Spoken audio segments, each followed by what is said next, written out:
साथीहरु स्वागत छ हजुरहरुलाई मेरो YouTube च्यानलमा। आज हामी यस भिडियोमा क्लास 10 को CDC क्लास 10 को एउटा अत्यन्तै महत्त्वपूर्ण युनिट मेन्सुरेसन को पिरामिड भन्ने टपिकका केही फर्मुलाहरु हजुरलाई यस भिडियोमा बताउने छु। सर्वप्रथम त छ एरिया अफ द बेस।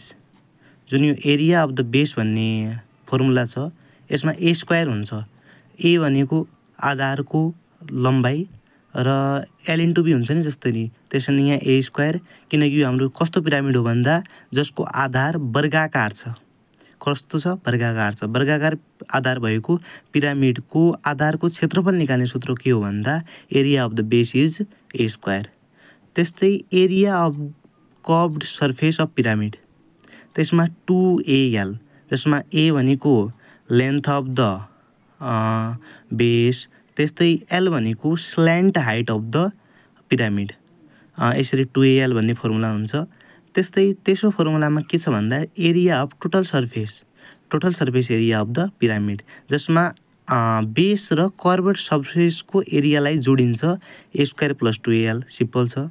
त्यस्तै भोल्युम अफ पिरामिड पिरामिडको आयतन निकाल्दा हामीले जस्तै a * h हुन्छ उसरी हाम्रो यो पिरामिड वा अन्य वस्तुको हामी आयतन निकाल्दा a * h गर्छौं क्यापिटल A * h गर्छौं। तर यसमा पिरामिडको 1/3 a स्क्वायर h हुन्छ अर्थात 1/3 a * h पनि भन्न सक्छौं capital A area of the base.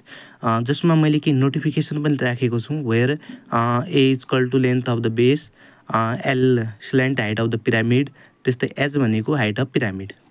अब हामी त्यस्तै एउटा चित्रबाट पनि बुझ्छौं यो a हो एरिया के भन्छन् त्यसलाई लेन्थ अफ द बेस। त्यस्तै यो l हो के यो l हो स्ल्यान्ट हाइट एन्ड यो मिडबाट बीचबाट यो जुन जान्छ नि यसलाई उस्तै त भर्टिकल हाइट भन्छन् हामी सिम्पली हाइट पनि भन्न सक्छौं।